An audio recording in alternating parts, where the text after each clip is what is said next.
আমাকে একটা হালুয়া রুটি দিবেন? আপনার এত গরিব দুঃখী মনে হইতেছে না? বিশ্বাস করেন আমি সকাল থেকে কিছু খাই নাই। আপনার হাতে আমি আংটি দেখতেছি, ধনী করে মাইয়া মনে হইতেছে। আমার খুব খিদা লেগেছে বলে আমি আপনার কাছে হাত পেতেছি। আপনার সন্দেহ হলে দেওয়ার দরকার নাই। আরে না না, আমি আপনার কথায় সন্দেহ করি না। ভাইজান আমার জিলাপি কই? তুমি না কইছিলাম মসজিদ থেকে আসার সময় জিলাপি নিয়ে আইবা। জিলাপি কি এখন দিব রে পাগলি? জিলাপি দিব এশার নামাজের মিলাদের পর। তুই নামাজটা পড়ে নিস, আমি মিলাদ শেষে তোর লাগিয়া জিলাপি তবারক নিয়ে আসবো।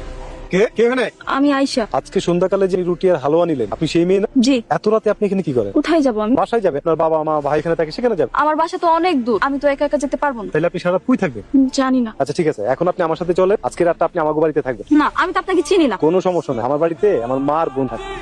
বাবা খালেদ সমাজের মাই শেষ হলে নানান কথা কইবো। একটা রাতই তো। আজকাল রাতটা না হয় উনি আমার লগেই থাকবো। না যাই না কথা কইবি, সকাল হইলেই জানাজানি হয়ে যাবে। পরে কথা পরে দেখা যাবে। তোমার নিজের তো একটা মেয়ে আছে, সেও তো এরকম একটা বিপদে পড়তে পারতো। তোকে যা ভালো মনে হয় তাই কর, তারপরে কোনো বিপদ হলে কিন্তু আমার কইতে পারবি না। এই গ্রামে আইলা কেমনি? আমার মামার গাড়ি দিয়ে আসছি, মামা বলছে এখানে দাঁড়া, আমি সামনে থেকে পানি নিয়ে আসি। পরে মামা যে গেছে আর আসে না। আচ্ছা সত্যি করে একটা কথা বলতো, আপনার মামা আপনার গ্রামে আছে কেন? কবিরাজের কাছে নিয়ে আসছি। কবিরাজের কাছে কেন? আপনার কি হয়েছে? বাসায় সবাই মনে করে আমার অসুখ আছে, শুধু শুধু আমাকে কবিরাজের কাছে নিয়ে আসছে। অনেক রাত হয়েছে, আপনি এখন ঘুমায় পড়েন। আপনি ঘুমাবেন না? হ্যাঁ ঘুমাবো।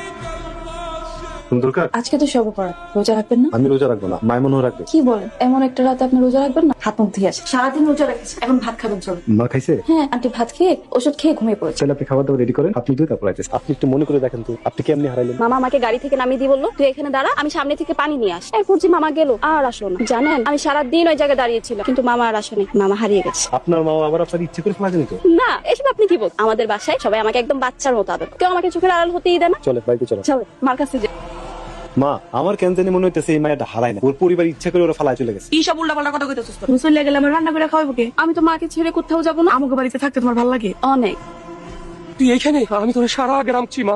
বাবা বাবা তুমি আসছো? বাবা মামা আমাকে এখানে রেখে কোথায় যেন চলে গেছে। ভালো হয়েছে বাবা তুমি আসছো, এখন থেকে আমরা এখানে থাকবো। আমি তোকে নিতে এসেছি, চল আমরা ঢাকায় চলে যাবো। না বাবা আমি ঢাকা যাবো না, আমি এখানে থাকবো। চলো তোমাকে আমি মার সাথে পরিচয় করাই দিই। আয়শার মা মারা যাওয়ার পর থেকে আমার মেয়েটা কেমন যেন মানসিকভাবে অসুস্থ হয়ে পড়ে। তার মানে আয়শা সত্যি সত্যি? হ্যাঁ আপা, আমার মেয়ে শারীরিক ভাবে বড় হলেও ওর মানসিক অবস্থা এখনো ছোট বাচ্চাদের মতোই আছে। কিন্তু আয়শারে দেখতে তো কোনো সময় এরকম মনে হয় না। আমি ব্যবসায়িক কাজে 2 মাস দুবাই ছিল, আর এই সুযোগে আমার দ্বিতীয় স্ত্রী ও তার ভাই মিলে আমার মেয়েকে হারিয়ে যাওয়ার নাটক সাজায়। অনেক সন্ধান করার পর আমি ওকে আজ খুঁজে পেয়েছি। এখন যদি আপনারা অনুমতি দেন তাইলে আমি আমার মেয়েকে নিয়ে ঢাকায় ফিরতে চাই। আপনার মাই যেমন চাইবেন তেমনই হইব। মা আশা আশা, চল আমরা এখন ঢাকায় রওনা হবো। না আমি ঢাকা যাবো না, আমি আমার মায়ের সাথে থাকবো। দেখো বাবা তুমি যদি আমার উপর জোর করো তাহলে এবার আমি কিন্তু সত্যি সত্যি হারিয়ে যাবো। আমি তোর বাবা, তুই আমার সাথে চল। আপনি যদি চান তাইলে আয়শারে আমি আমার পোলা খালেদের লগে বিয়া দিয়ে আমার সংসারে সারা জীবনের লেগে রেখে দিতেছেন। কিন্তু আপা আমার মেয়ে তো সংসারের কিছুই বোঝে না। শোনেন ভাই, আমার কিন্তু মানুষ চিনতে ভুল হয় না। আয়শা যদি ভালোবাসার যত্ন পায় এই দুনিয়াতে ওর চেয়ে লক্ষ্মী মাইয়া আর একটাও হইব না। বাবা খালেদ, আমার এই সহসর মেয়েটাকে তোমার বিয়ে করতে কোনো আপত্তি নেই তো? আপনার মেয়েকে আমি আল্লাহর ফয়সালা হিসেবে মেনে নিই।